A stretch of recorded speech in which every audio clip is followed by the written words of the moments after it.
All right, now that we got rid of all that nitrogen inside the system, we'll be hooking up our manifold to our vacuum pump. I'll be using a JB 7 CFM vacuum pump, and if you have a 4-port manifold, you'll have this vacuum hose. So I'll be what I like to do is hook up, well, the vacuum hose and also the service hose to the vacuum pump.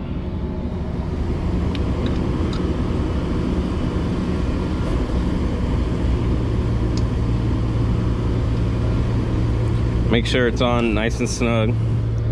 Not too much because you don't want to mess up this O-ring inside, but you also don't want to let in any atmospheric air in.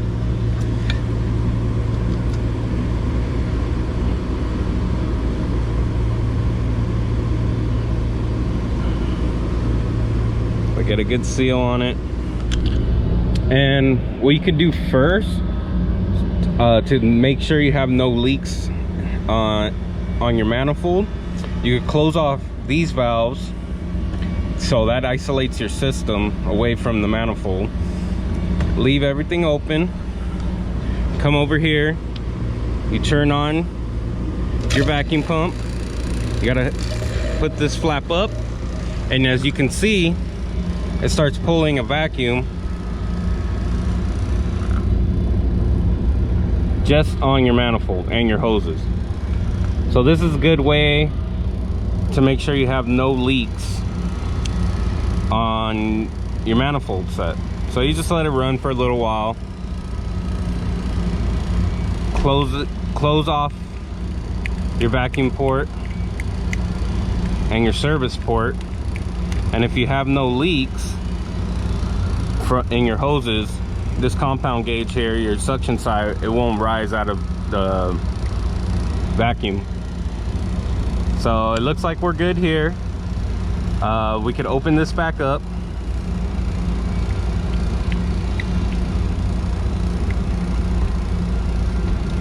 And now you'll see, as soon as I open up these valves to our system, the pressure will go up. I don't know if you noticed that. And here we go. Now we're vacuuming the system. So like I said, I don't have my field piece S-Man 4s with me, so I do not have a micron gauge with me today. But I'll be running this for about 45 minutes to an hour, and then doing a vacuum test, sealing, closing up my valves, turning off the vacuum, and waiting about 15 minutes to see if we rise into atmospheric pressure or stay in a vacuum. All right guys, so while you're letting the unit vacuum, you could do other things like pull up your refrigerant, check the belts on the unit, check the filters, anything else, because it's kind of dead time. You're just letting it vacuum and waiting for it. Since we did replace these TXVs, we have to wrap the sensing bulbs with cork insulation tape, aka monkey shit, depending on the guy you're working with, and he might call it that. So I like to get the latex gloves because this does get all over you, and that's why I picked up some gloves. So yeah, you want to wrap this because you want to have it insulated,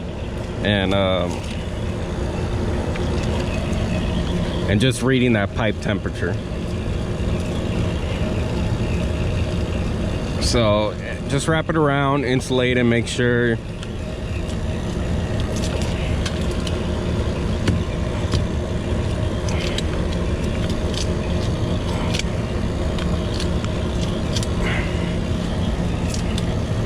it sticks.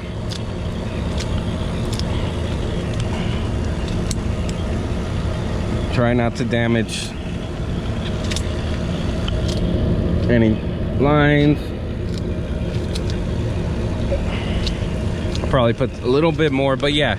So yeah, so during that time you could be cleaning up, putting just like I said, checking belts, filters, make sure everything is tight, sealed, and then so you could be ready for charging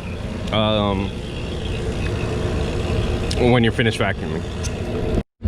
Okay guys, so it's been about an hour now that we've been vacuuming this unit. We are, as you can tell, in inches of mercury. I'm gonna shut off these valves here, and that's gonna isolate our vacuum pump, and we're gonna do a vacuum test on it, and we're gonna make sure that this needle doesn't rise to atmospheric pressure, because if it does, then we have a leak. So you could do it, if we had a big leak, it would instantly do it. I'm gonna leave it sitting there for about 15 minutes, come back and check it. And this time you could go ahead and shut off your vacuum, close this up, and wait, like I said, 10 to 15 minutes.